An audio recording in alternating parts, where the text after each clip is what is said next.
नमस्ते, मैं हूं पूनम गौड़ और आप देख रहे हैं oneworldnews.com की प्रस्तुति उन ग्रहों की बातें।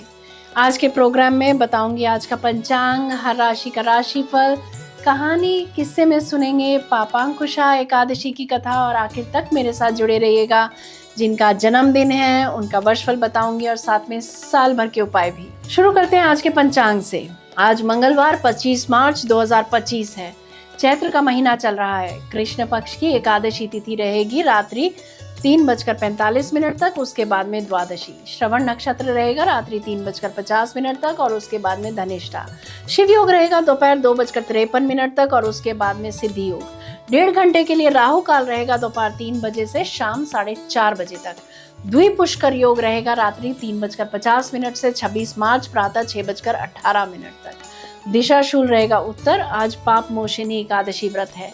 पारण या व्रत तोड़ने का समय जो रहेगा वो रहेगा 26 मार्च को दोपहर 1:41 से शाम 4:08 तक। पारण तिथि के दिन हरिवासर समाप्त होने का जो समय रहेगा वो प्रातः 9:14 रहेगा। एकादशी तिथि जो प्रारंभ होगी वो मार्च 25 को प्रातः 5:05 से प्रारंभ हो जाएगी। एकादशी तिथि समाप्त होगी वो 26 मार्च को रात्रि 3:45 पर। वैष्णवों के लिए पाप मोचनी एकादशी बुधवार जो है 26 मार्च 2025 को रहेगी। आज कहानी किस्से में पाप मोचनी एकादशी की कहानी सुनाऊंगी। बात करते हैं राशिफल की। मैं यहाँ बता देती हूँ कि मैं राशिफल चंद्र राशि से या नाम अक्षर से बताती हूँ।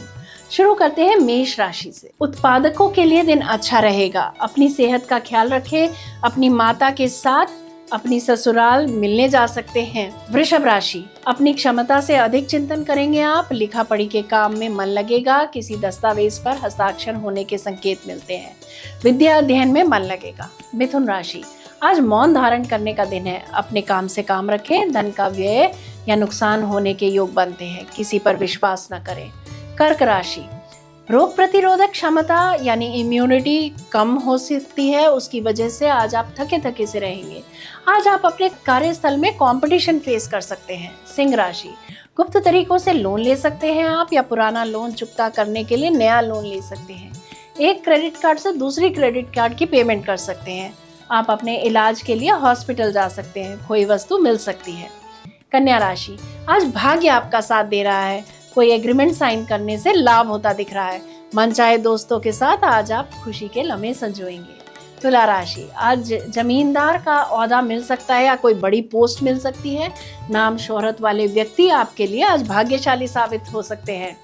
वृश्चिक राशि, वीजा लग सकता है। कोई विश्वसनीय समझौते पर हस्ताक्षर कर सकते हैं आप।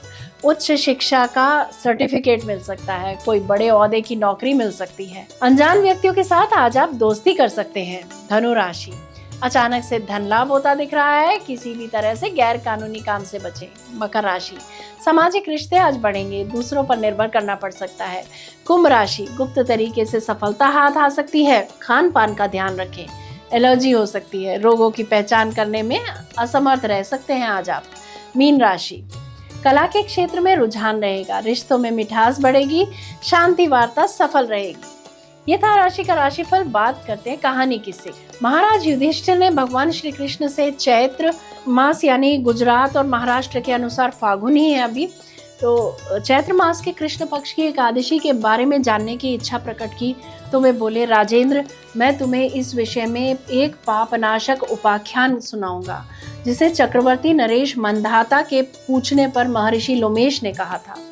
मंधाता ने पूछा, भगवान, मैं लोगों के हित की इच्छा से यह सुनना चाहता हूँ कि चैत्र मास की कृष्ण पक्ष में किस नाम की एकादशी होती है, उसकी क्या विधि है तथा उससे किस फल की प्राप्ति होती है। कृपया ये सब बातें मुझे बताइए।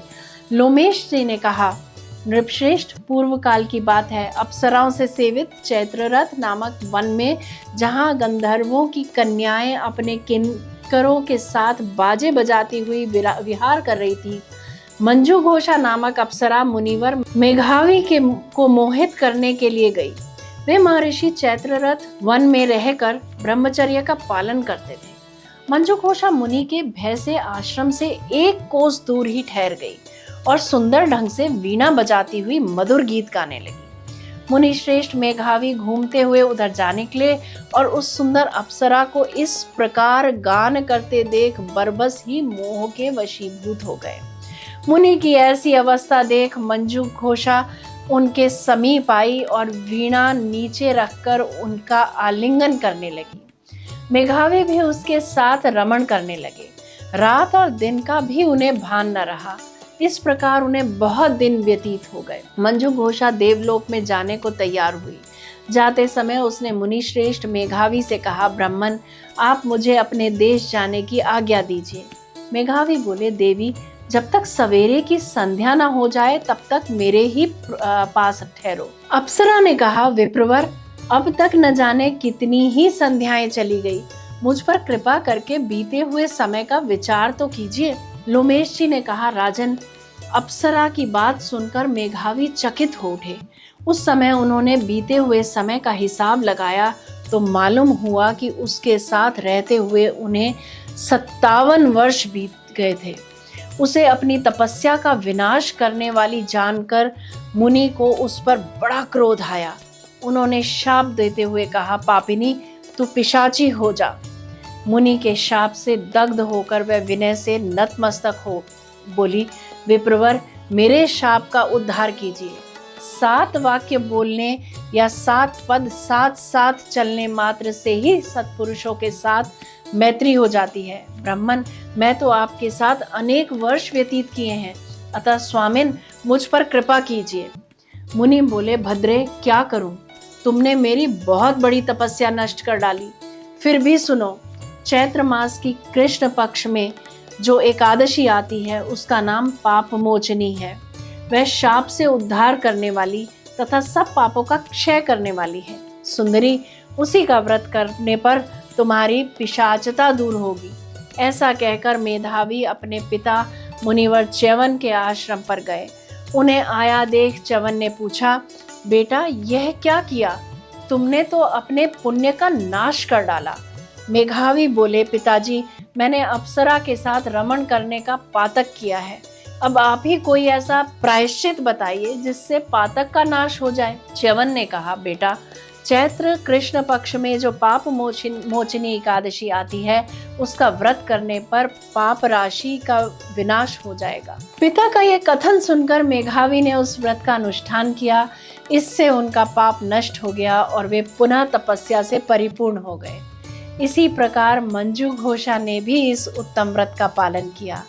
पाप मोचनी का व्रत करने के कारण वह पिशाच योनि से मुक्त हुई और दिव्य रूप धारणी श्रेष्ठ अप्सरा होकर स्वर्गलोक में चली गई। भगवान श्री कृष्ण कहते हैं, राजन, जो श्रेष्ठ मनुष्य पाप मोचनी एकादशी का व्रत करते हैं उनके सारे पाप नष्ट हो जाते हैं। इसको पढ़ने और सुनने से सहस्त्र गोदान का फल मिलता है। ब्रह्म हत्या, सुवर्ण की चोरी, सुरापान और गुरु पत्नी गमन करने वाले महापातक की भी इस व्रत के करने से पाप मुक्ति हो जाती है। यह व्रत बहुत पुण्यमय है। जय श्री कृष्णा। जयराम जी की बात करते हैं जिनका जन्मदिन है। आप सबको जन्मदिन की हार्दिक बधाई व शुभकामनाएं। 2025-26 में आप हर कार्य नई ऊर्जा, नई उमंग के साथ करेंगे। रुके हुए काम स्वतः बनने लगेंगे। पॉजिटिविटी के साथ आप आगे बढ़ेंगे और अपने अपने तरीके से नाम और यश भी मिलेगा। धन प्राप्ति के योग बनते हैं। नई शुरुआत होगी, नई जॉब लग सकती है। धन की स्थिति पूरा वर्ष अच्छी रहेगी। लीडरशिप स्किल में सुधार आएगा। साल भर के उपाय बता देती हूँ। प्रतिदिन हनुमान चालीसा का पाठ करें अथवा सुने। अनुलोम विलोम करें। सूर्य को जल चढ़ाएं। प्रतिदिन ओम घृणी सूर्याय नमः करते हुए सूर्य को जल चढ़ाएं।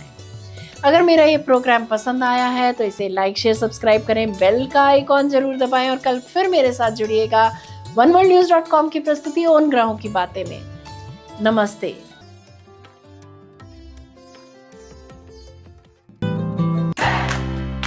Press the bell icon to never miss a video from One World News.